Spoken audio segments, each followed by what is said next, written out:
আসসালামু আলাইকুম। ওয়ালাইকুম আসসালাম। আনন্দ ভাই, কেমন আছেন আপনি? আলহামদুলিল্লাহ ভালো। আচ্ছা, এই সকাল সকাল এখানে আসলাম, তেল পাম্পে তেল নিতে গেছিলাম, তো তেল তো নাই। এই জন্য চিন্তা করলাম যে একটু আসি বসি। এখানে আসলে আমাদের বাড়ির কাছে, এখান থেকে আধা মিনিট লাগে, হয়তো 1 মিনিট লাগে যাইতে। বাট এখানে এসে বসা হয় না তেমন একটা, ব্যস্ততার কারণে। তো ফাইনালি আজকে আসলাম, এই বসে ভালোই লাগতেছে আর কি। সুন্দর বাতাস, নদীর পাড়, ভাই, সুন্দর একটা পরিবেশ। আমি ওই দিনে দেখলাম যে আপনার স্টুডেন্ট আপনার সাথে এই ঈদের যে ছুটি ছিল আপনার সাথে দেখলাম দেখা করতে আসে।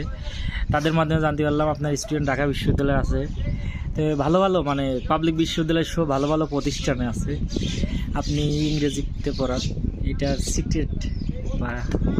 আচ্ছা, একটা হচ্ছে যে হ্যাঁ, এবার এবার আমার একটা স্টুডেন্ট ডাবিতে চান্স পাইছে, এবং অন্যান্য পাবলিক ভার্সিটিতেও আরও বেশ কয়েকজন চান্স পাইছে আর কি। আর এদিকে কমার্স কলেজে আমার কাছেই পড়ছিল একবারে শুরু থেকে, ক্লাস 9 থেকে ছিল আমার কাছে। দেন ফাইনালি ও হচ্ছে এসএসসি পরীক্ষা দেওয়ার পরে কমার্স কলেজে ওর চান্স হয়েছে ঢাকাতে আর কি।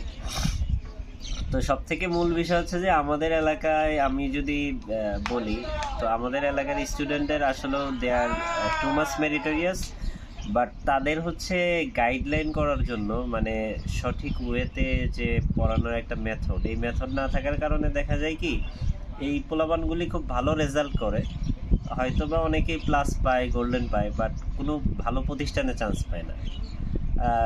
লেটস সে ওরা কোনো পাবলিক ভার্সিটিতে চান্স পাচ্ছে না, আবার দেখা যাচ্ছে ভালো কোনো কলেজে চান্স হচ্ছে না। এর কারণটা আমি যেটা ফাইন্ড আউট করছি সেটা হচ্ছে যে, যেহেতু মেধা আছে, চান্স না পাওয়ার কারণটা হচ্ছে এদের বেসিক নলেজটা একেবারেই কম, বা ইংরেজিতে ল্যাকিং অফ ইংলিশ নলেজ আর কি, একদমই জিরো পর্যায়ে। এদের যদি মুখস্থ করতে দেন, আলহামদুলিল্লাহ মুখস্থ করে শেষ করে ফেলবে, কিন্তু আপনি যদি একটু ব্যতিক্রমীভাবে, সৃজনশীল ক্রিয়েটিভভাবে আপনি ওদেরকে দেন, ওইটা কিন্তু ওরা পারবে না। আমার কাছে একজন ছাত্র আসছিল, তো ওর দেখলাম যে সম্পূর্ণ বইটাই মোটামুটি ধরতে গেলে মুখস্থ, কিন্তু যদি একটু ঘুরায় পেঁচায় দিই, যেমন একটা আমি মনে করেন যে জাস্ট একটা উদাহরণ দিয়ে বুঝাই। এখানে যদি মনে করেন বইতে লেখা আছে আই ইট রাইস, ঠিক আছে, তো এইটা ওর মুখস্থ। বাট আমি যদি বলি I swim in the pool, ঠিক আছে, এটার অর্থ কি, মানে একই ফরমেশনের সাবজেক্ট, ভার্ব, অবজেক্ট আছে, ঠিক আছে, বা এক্সটেনশন আছে, একই জিনিস, কিন্তু ওইটার অর্থ পারতেছে, এটার পারতেছে না। তার কারণটা কি? তার কারণটা হচ্ছে ওইটা বইতে আছে, একদম জাস্ট মুখস্থ করে ফেলছে, অ্যাডাপ্ট করে ফেলছে, বাট এর স্ট্রাকচার কি হয়, কিভাবে ইউজ হয়, কিভাবে একটা সেন্টেন্স ফরমেশন হয়, এই জিনিসগুলো জানেন। আসলে আমাদের কিন্তু বেশি পড়া লাগে না, আমরা যদি একেবারে সঠিক ওয়েতে, সঠিক গাইডলাইন নিয়ে সঠিকভাবে পড়ি। ইংরেজির জন্য আমার প্রতিদিন 1 ঘন্টা বা 2 ঘন্টাই এনাফ, ঠিক আছে। আর এক্সট্রা করে অ্যাডমিশনের আগে পড়া, ওই যে ঘুমটুম কামাই দিয়ে পড়া, সারাদিন 24 ঘন্টা মিলে পড়া, তো এইগুলা মানে আই ডোন্ট লাইক দিস। পাশাপাশি আমি নিজেও এরকম করতাম না, আমি আমার স্টুডেন্টদেরকেও ওরকম করতে বলি না। প্রতিদিন একটা রুটিন ওয়াইজ পাংচুয়ালিটি ঠিক রেখে যদি আমরা সঠিকভাবে পড়তে পারি, তাহলে আলহামদুলিল্লাহ এনাফ। আদারওয়াইজ বইটাই মুখস্থ করে প্লাস গোল্ডেন পেয়ে ভালো ভার্সিটিতে চান্স পেলাম না, ওইসব পড়াশোনা আসলে আমি মনে করি মানে ভ্যালুলেস, এর কোনো মানে হয় না।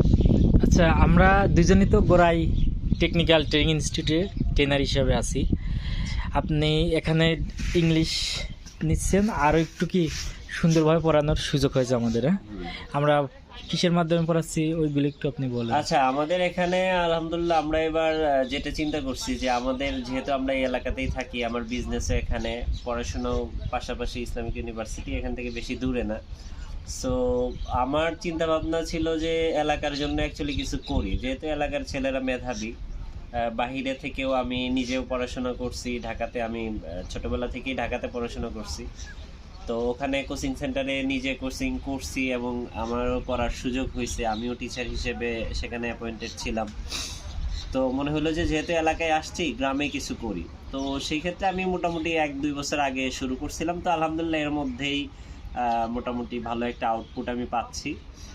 আমার স্টুডেন্টরা যেই স্কুলেই আছে বা কলেজে আছে, আলহামদুলিল্লাহ অন্য অন্য স্টুডেন্ট থেকে তারা ফার বেটার, অনেক আগে।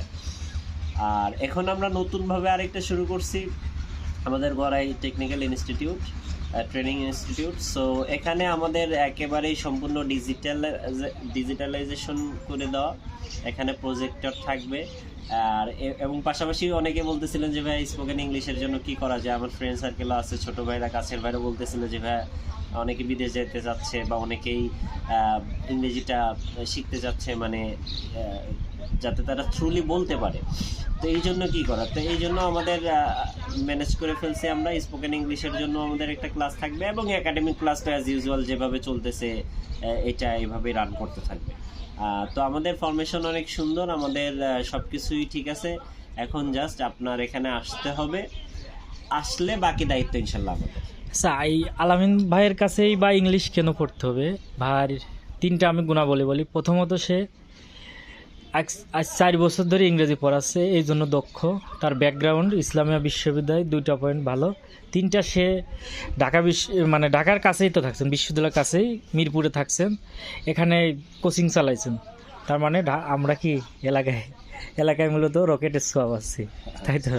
তার মানে ঢাকার যে ভাইব্রেট যে পরিবেশ, যে স্টুডেন্ট যেভাবে পড়াচ্ছেন, আপনি এইভাবেই পড়াচ্ছেন, এই জন্য আপনার স্টুডেন্টগুলো হ্যাঁ রেজাল্টও ভালো, অ্যাট দ্য সেম টাইম তাদের বেসিক নলেজগুলোই ডেভেলপ হচ্ছে।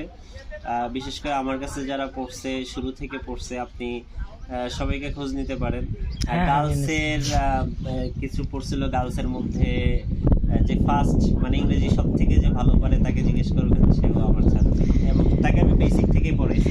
ক্লাস 8 থেকে পড়তো, 9 পর্যন্ত পড়া শেষ। 9-এ আমি 10-এর সিলেবাস শেষ করে ফেলছি, মানে উইথ বেসিক, নট জাস্ট যে